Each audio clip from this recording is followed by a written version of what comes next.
সাথে বরণ করে নিচ্ছেন শহীদুল ইসলাম ভাইকে ফুল বরণের অনুরোধ করছি।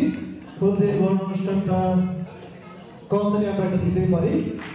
আমাদের প্রতিষ্ঠান সাথে বরণ করে নিচ্ছেন ফুল দিয়ে শহীদুল ইসলাম ভাই।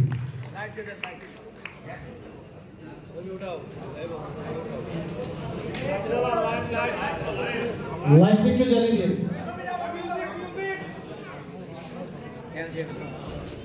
হলবেল লাইটটা জ্বালিয়ে দিবেন প্লিজ। বিসমিল্লাহির রহমানির রহিম। আসসালামু আলাইকুম। এতক্ষণ পর্যন্ত আপনাদের কথাবার্তা শুনে আমি নিজেই মোটিভেটেড। আমার কাছে মনে হচ্ছে এখন যে সারা জীবন আমি কি করলাম, এই 17 ঘন্টা 18 ঘন্টা পরিশ্রম করে যে টাকা ইনকাম করি তা দিয়ে তো আমার পরিবার চলে, কিন্তু আজকে যে মোটিভেশন আপনাদের কাছ থেকে আমি পেলাম, তাহলে তো চাকরি বাকরি ছেড়ে দিয়ে আমার এনেই শুরু করা উচিত ছিল। কি বলে? যাই হোক, আমি বীর মুক্তিযোদ্ধা এসকে সালাম। আমি ডিপটি জেনারেল ম্যানেজার সুন্দরবন কুরিয়ারের হেড অফিসে বসি। আপনাদের জন্য আমার আহ্বান যে টিএসপির কোন লোক যদি সুন্দরবন কুরিয়ারের কোন পার্সেল টার্সেল আপনারা পাঠান, আমার কাছে যাবেন, আমি আপনাদেরকে ডিসকাউন্ট করে দেব।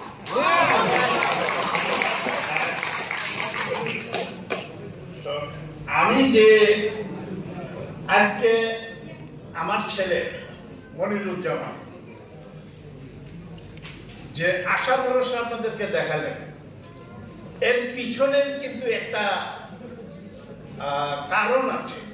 যে কারণটা আপনারা অনেকেই অনেক ধরনের কথাবার্তা বলছেন, অনেক ধরনের, তার ভিতরে আমার কাছে যেটা মনে হয়েছে যে একটা জিনিস আপনারা ছেড়ে গেছেন, সেটা হলো এরকম যে উদ্দেশ্য এবং লক্ষ্য নিয়ে টিএসপি বিডি বাংলাদেশ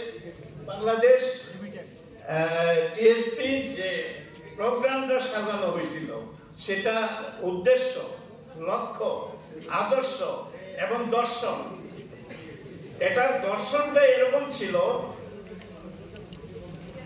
সেটা হলো এরকম যে কর্মই ধর্ম। অর্থাৎ একজন মানুষ যে কর্ম করে, সেই কর্ম দিয়ে যদি নিজেকে ডেভেলপ করতে পারে, সমাজের উপকার হয়, কল্যাণ হয়, পরিবারের কল্যাণ হয়, দেশের কল্যাণ হয়, তাহলে সেটা ধর্ম। যদি অকল্যাণ হয় তাহলে সেটা অধর্ম।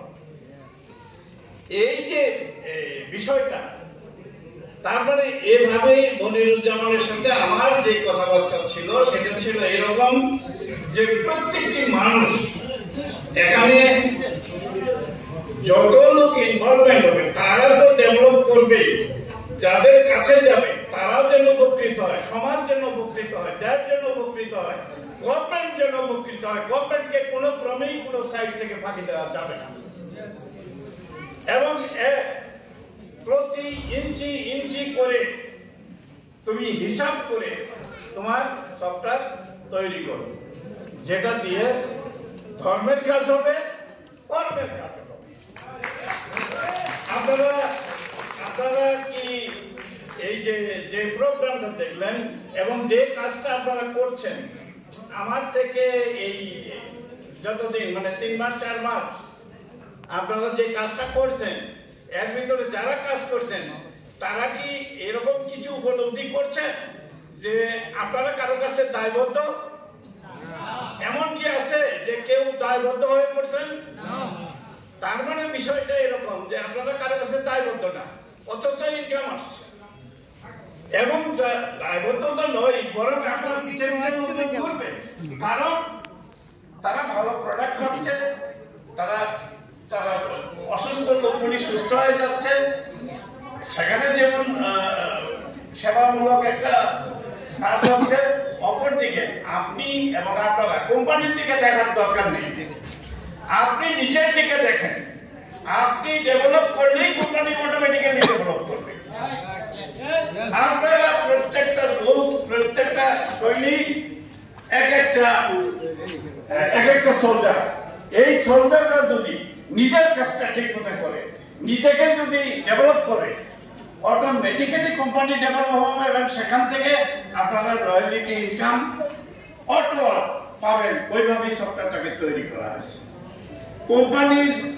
কোম্পানির কাছে তেমন কিছু থাকবে না, কারণ আমরা জনকল্যাণের স্বার্থে এই কাজটা করা হয়েছে, মানুষের কল্যাণে করা হয়েছে, ধর্মের কল্যাণে করা হয়েছে, সমাজের কল্যাণে করা হয়েছে, যা দিয়ে আমরা সকলেই উপকৃত হব। গভর্নমেন্ট উপকৃত হবে, সবাই উপকৃত হবে। ট্যাক্স আপনাদেরকে কিন্তু সবারই দিতে হবে। যে 50,000 টাকা ইনকাম করলেই আপনাদেরকে গভর্নমেন্টকে ট্যাক্স দিতে হবে। ওই সিস্টেমেই এটাকে করা হয়েছে। যাই হোক, সব শেষে আমি আপনাদেরকে আমি নিজেই এখন এটা করার জন্য মনে হয় আমাকে নেমে যেতে হবে, কারণ আপনারা এত ইনকাম করছেন, কারণ আমার লোক হয়ে যাচ্ছে যে আমাকেও কিছু ইনকাম করতে হবে। তো এই বলে আমি আপনাদের কাছে আপনাদের সর্বাঙ্গীন উন্নতি কামনা করে, আপনাদের কোম্পানির উন্নতি কামনা করে, আপনাদের প্রতিটা মানুষের উন্নতি কামনা করে, সবার কল্যাণ কামনা করে আমি বিদায় নিচ্ছি এবং আজকে এই সভার সমাপ্তি ঘোষণা করছি। ধন্যবাদ। আপনারা ভালো থাকেন।